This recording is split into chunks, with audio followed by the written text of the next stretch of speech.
I hope everybody had a fantastic Easter celebration. We had a really fancy brunch at the Biltmore Downtown LA, in fancy downtown schmancy. LA. Yeah, it was really cool. Actually, the kids had all kinds of cool entertainment. Correct. So we Well, more had a importantly, lot Diana, of chocolate. Today's Earth Day. So happy Isn't Earth it crazy Day. that each holiday is like chocolate, chocolate, and chocolate?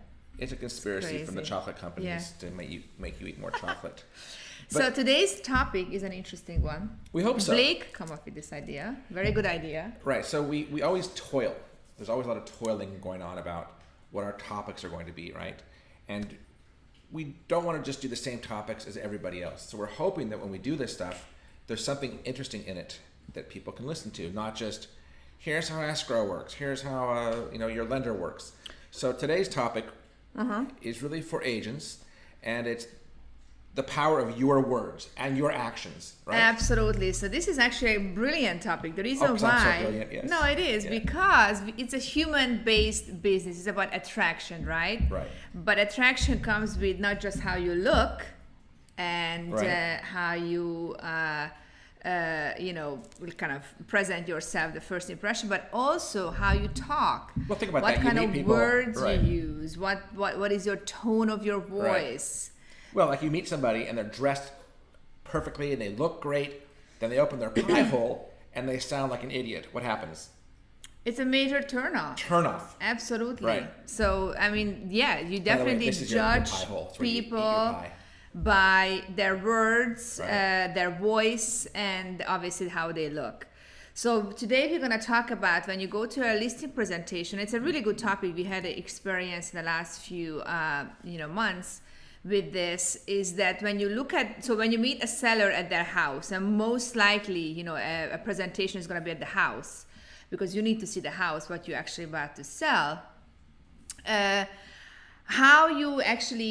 How you're going to talk to the seller about their home, what Right. kind of words you're going to use, what is not a good advice, and how you're going to tell them, if the house needs to have some, preparation, Right, right. work, staging, all these things, how you present this kind of issue and problem, because you as an expert, when you walk into a house, we've seen thousands of homes, so we know exactly what's selling right Right. now. And when a buyer walks into a house, it has to pop, it has to speak, you immediately have a reaction to it. So Right. And we know how to do that. But what we're talking about today, right, is Uh-huh. how do you keep your potential seller from hating you because you're telling them your house Is ugly. You're telling them their house is ugly or needs to be all these things you're going to come up with. Although they want you to do that, Mm-hmm. what's the issue? Why are they going to get mad at you? Well, I think it's obviously personalities, but most likely, so when sellers, homeowner, Right. they most likely, I would say 95% of the time, they love their house. They love what they have because Well, it shows their personality. Right. It Well, it's not just shows- that. We talked about it earlier, right? Every dent, stain, nick, color choice, curtain was a choice and a memory that's been made in that house, right? Exactly. When you see a dent or a stain in your house, you think, oh yeah, that's when my son spilled the paint or whatever it is, right? Yeah. So it's a memory, and that memory has love attached to it, and care, and or maybe anger. Who knows? But there's a memory attached to it. So when Yeah. we agents come along and say, oh, you need to change all of this, It could doesn't be a feel good. huge turnoff, and it's Exactly. a really sensitive, risky proposition, and you need to learn. You need to know exactly what kind of words you can do. So, what are the words you can actually use Right. when you need to say to the seller that, look, this color on the wall, it's unbelievably bad. Well, I think like so many things in life, there's several ways to approach it. If you know the client is pretty mellow and they'll actually listen to you and you have full control, which is probably 10% of clients, maybe less, then you can tell them the truth up front. But otherwise, I think you need to do a report. I think you need to say, I'm just kind of gathering data today, and I'll put together a report for you that will list my recommendations for you. But I think you need to start off with, and hopefully you agree, hey, Mr. Seller, tell me what you love about your home. Tell me your favorite areas in the home and why you love it. Why these colors were chosen. We were in a home recently, and the walls are purple, green, and strange, right? Unbelievable. It's super heavy. And blue. Super heavy.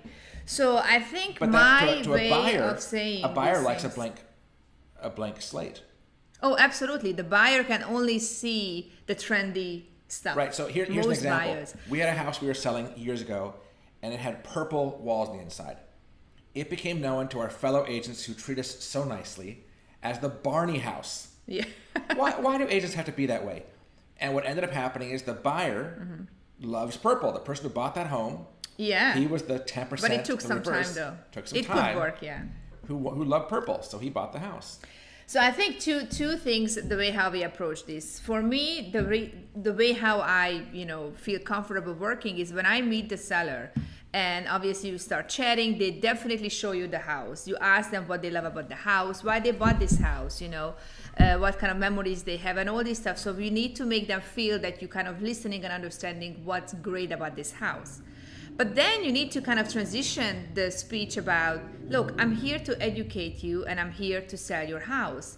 And in today's world, this is what sells, this is what doesn't. And this particular, let's say, wall color would be a huge turnout because that's all they're gonna see, and they're gonna caught on this wall color, or like, let's say, gold accents and all these, like a heavy, let's say, heavy Mediterranean or very ethnic house. Right. But then other way, I think it's a fantastic kind of idea of what most of us can explore is that, look, if you have a half an hour this week of your time, I would love to show you 2 or 3 homes which are absolutely direct competition to Great your idea. home. Fantastic. What the buyer sees when they go out to shop for homes. Because you, as an agent, you're educating them that, look, you need to pretend now that you're a buyer and these are the 5, 7, 8, 10 options you have.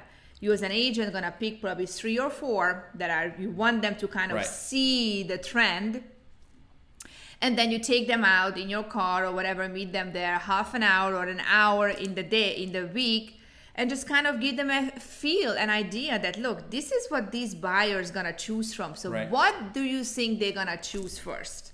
Well, like, remember the home? We didn't get the listing, but there was a home in Santa Monica we went after, and the owner had painted it. Every wall was black. Yes. Oh, yes. That was really, yeah. She was a very particular personality. Very particular person, right? Yeah. Personality, rather. Every wall was black, and there's a reason for that. She was a Disney fanatic, so she turned the house into a Disney figurine museum. Yeah, absolutely. And memorabilia. So every wall, every shelf, she had display cases throughout the entire house, like a museum. So you'd walk in, and it felt like you were in a museum with all the display cases. So to her, this was her passion, her love, her fantasy, and we were brutal. We said, "Oh, this all has to go." Yes. And she pretty much said, "Well, then you have to go." And that was the end of the conversation, because this is what I want to get into. We didn't talk to her. We just said, "Here's what you need to do." We didn't find out what her needs were. Exactly. So you always need to listen, but also you need to educate. So I think definitely you as a professional, when you show up at the door and you know that it's a sellable house, it's a great location, it's a sellable house, and obviously they want to have top dollar. Certain cases when it's a major fixer-upper, obviously that's a whole different issue. Then those actually issues, I think, are much better either just move out and it's a whole completely empty house. Right. But you also have to decide as an agent, can you even sell, if the seller is so fixed on what they have, can you sell it? And must be a difficult personality, because I think once they get to the point that they're motivated to sell, they need to listen to you. But you really need to first listen of their, feelings about the house. I think that's the biggest lesson to learn. And that's back to, who are we as agents? We're therapists on top of everything else. We're social workers, we're therapists, we're listeners. And the most important thing is, if we're listening, is to be 100% present in the conversation, right? To really hear what they're saying. And there's a trick is the wrong word, but if you really want to show that you're listening, the same way a therapist would do this. You have your yellow pad like this, and you start taking notes. You take notes. When they speak, show them you're listening to them, and take the notes and say, "Oh, okay, that's really interesting. Oh, I get it. Okay." And then ask questions about what they've told you. Yeah. And it will build the relationship, showing that you're their partner in it, not just coming along to tear them down and tell them they have horrible taste. I mean, who wants to be told, "Oh my God, you are so stuck in 1970"? But we don't know where that look came from. Maybe it was their mothers and they love their mother. We don't know. I mean, I think today there is a trend definitely that, obviously everything is plantation, clean slate, modern, but a lot of earth stones. Right. I recently went into a house which is a really heavy Mediterranean house, a lot of arches, columns, dark kind of colors on the wall, not just on the furniture and on the counters and kitchen, but also on the walls. So to me, as a professional, I think everybody definitely, when you go into a presentation, you honestly need to have in your back pocket kind of a team of experts that you can really quickly line up, to get the house ready for sale. Right. And obviously, certain cases you can advance the money. Certain cases you convince the seller to pay for all these items ahead of time. Right. But I think, if you have a plan and kind of a team that you trust, and they know that they're not crazy expensive, I think it's really not that risky in obviously in a market when everything kind of sells quickly, and also you can do some more kinds of but we need to show that we're professionals, right? Correct. So when you see an attorney, when your contractor comes, when you go see a doctor, they take notes. And then they give you a diagnosis and they tell you what it's going to cost you to take care of whatever it is you want taken care of. You get a written estimate. Oh, absolutely. Here's what we need to do for you, and here's what it will cost or not cost. Exactly. And Which don't landscaping, painting, exactly. Electrician. So few things then definitely can make the house pop. And obviously paint is the most basics of the basics and can go so far along that it's just shocking, absolutely shocking. Yeah, fresh paint, it's night and day. Absolutely. So that's, to me, to have a painter or a few painters in your back pocket and kind of give them honestly a quick quote, a rough idea of how much it would cost. That's a huge help on right away.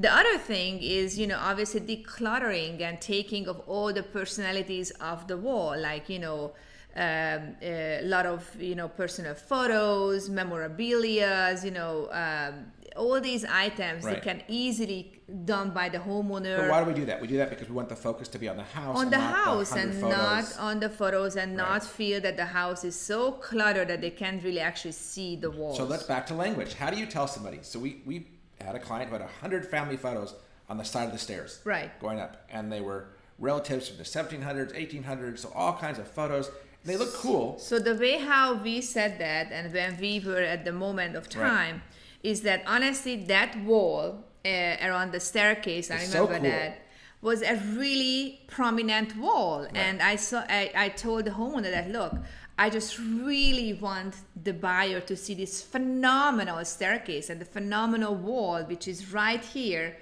And by removing your personal, memorabilia and photos would definitely make this staircase pop. So I just kind of pointed out why I want him to kind of remove these items. What did because he do? He was, kind of hesitant and kind of, upset. I think he felt a little bit offended. And he removed most. He didn't remove the entire one, but actually he removed most of it. But, it's really a touchy and really hard to explain. Well, but I think a home is either designed to live in or to sell, right? Exactly. And you need to tell that we are here to sell, you need to start. And the first thing I always say, and I think, everybody should really kind of do that, is you need to start as a homeowner, that from this point on that you are interviewing, agents and selecting the perfect match, you need to start emotionally detach yourself from the house, which is probably the hardest thing. And sometimes it takes months, weeks, years. I don't even know. Right. Everyone's different. And you can also start the conversation when you meet somebody. What do you think we need to do to get the house ready? What's on your list that you think needs to be updated? Yeah. Because they might say, I'm planning to put all new appliances in, or I'm planning to put a new roof on. And maybe those are things they don't have to do. And that's where your expertise comes in. So that's where we come in, that we say that don't do those crazy major investment. Maybe. Depends. Then the other thing which I usually do, and it works out great, and I think, again, as a professional, is I spot stage each of our listings. So it means that I bring in items like fresh pillows, make up the dining table, accent items. Obviously, scents are super important. Everybody has a scent that Right. is important when you enter the house. Like these kind of things, it cost me a couple of $1,000s, but honestly, it's just much easier sometimes just for me kind of bring it into the house. And if they love it, that this is also a gift, as a closing gift to the seller. Right. All these items that I brought in, and I think it makes them feel really kind of special, and they kind of feel that you do the extra kind of mile to the home. So not always the full staging is necessary. I mean, definitely staging is the trend now, and it has to be, the house has to feel like it's staged, but it doesn't mean that the entire house has been staged. So Right. for instance, if somebody has a good sofa or major items like a good bed, you can really accessorize those items very easily, like Home Goods or like these cheaper stores that you can just buy Absolutely. some stuff. But let's go back to the topic today, which is words, right? Words and actions. So we also think maybe a way, and we're going to work towards this in 2019, the way you start a conversation off to really guarantee that you are the preferred agent is you couch it with, we're a concierge provider. We offer a concierge list of services. So we have, as you were saying earlier, but you put it under the umbrella of these are our concierge services. And we were doing this 10 years ago, and it kind of dropped off our list. And I think, And now it's back in fashion. well, now everyone is using the word concierge. We didn't really Yeah. like the word, but the idea is fantastic because you're able to tell somebody, I'm your expert, and I have all these providers who in the next week or quickly can fix all these things for us to make your home ready to sell. Exactly. And it's super important. And some of them, to me, should be complimentary because they just feel like that, Right. it's my way of showing how great I am. Well, and that you're on the and what team. is my expertise, so like cleaning services, that's absolutely for us, Blake and I, it's complimentary. Right. Me helping the homeowner kind of organize the house, my time of being there, it's complimentary. Right. I think I heard a great idea. I never done it, and I'm gonna start doing it. Is childcare services for those super stressful days when they Yeah, that's have a good idea. I like brokers that. open house or even an open house or I don't know, when they have to kind of do the major job in the house. I think it's a fantastic idea. All these small kind of things kind of make the homeowner feel like, wow, this agent definitely listens, definitely want to help, Right. and make this house really their priority. We And haven't that's talked about. what they want to feel.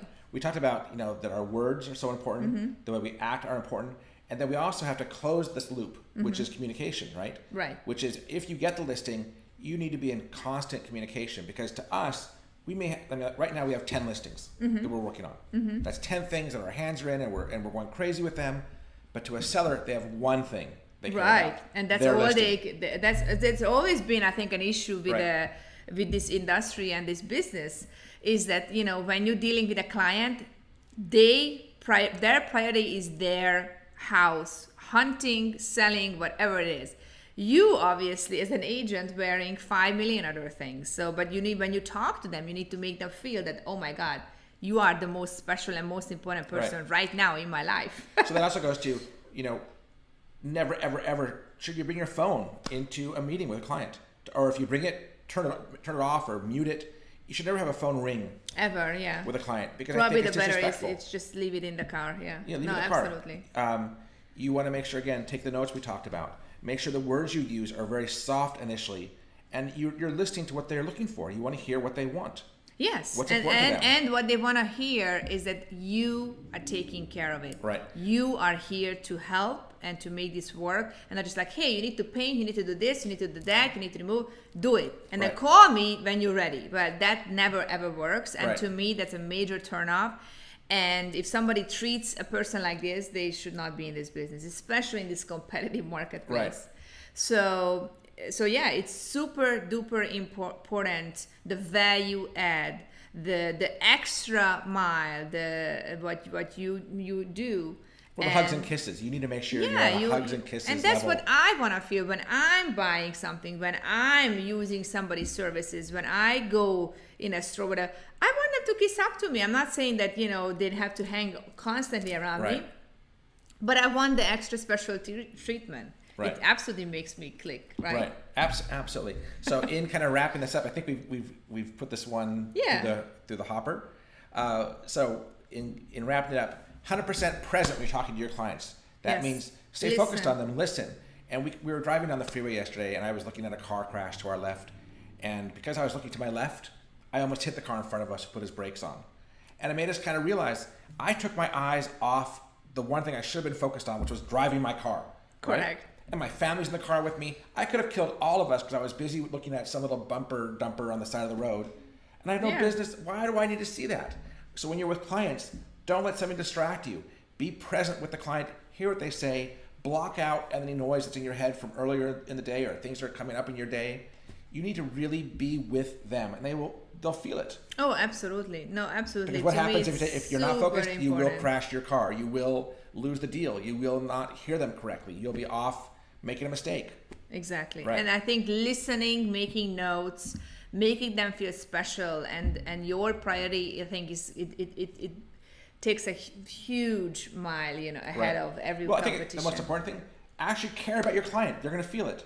It's not just words. You need to sincerely care about the client you're working with. Yeah. And okay, sure, there are some clients that are not likable. You cannot love them. But they're few and far between. Most of the time, the people we attract as human beings to ourselves are people who are somehow like us, Right. have some characteristics. That's true. that are At the end of the similar. day, I think most of the time, obviously, you need to have positivity in life, but you do attract people who you can kind of deal with, and I mean, there is Right. few and far between. There is crazy people around you, but then the beauty about this business, and I always said, is that it's like dating, but it's not forever. It's always for that month or 2 months or whatever, just a short period of time. Right. So So you get if intimate. if you're and then you go mentally back to being tough, kind of- if you're kind of mentally superficial. tough, you can deal with everything. And as humans, we can adapt to the situations so quickly. And I think no, that's true. Yeah. So anyway, so I hope it was helpful. And Well, we're we're gonna trying We're gonna do a few rants about this as well, with Right. just some of the key points about staging and how you really talk to the client about the not so sexy home. Yeah. But it might be sexy to them. It's back to that same Exactly. thing. And the house is going to find, anyway, ultimately, if you do your job right and you market it, you know what you're doing, you price it right, obviously, the house is going to find a buyer who likes it. who Right. is definitely attracted to those maybe colors or whatever it is that house might have that's not the sexiest in the block. So it's just like that. So Right. yeah. That's right. There's always somebody who will like your shag rugs or like your sunken fireplace or like your sunken living room, because that's what they grew up with and that's what they kind of like. Yeah, exactly. You never know. Right. That's the great thing about globalism Absolutely. is that we attract all kinds of people around the globe. So Okay, well that's alrighty, it. guys. Boom. Have a great week and see you next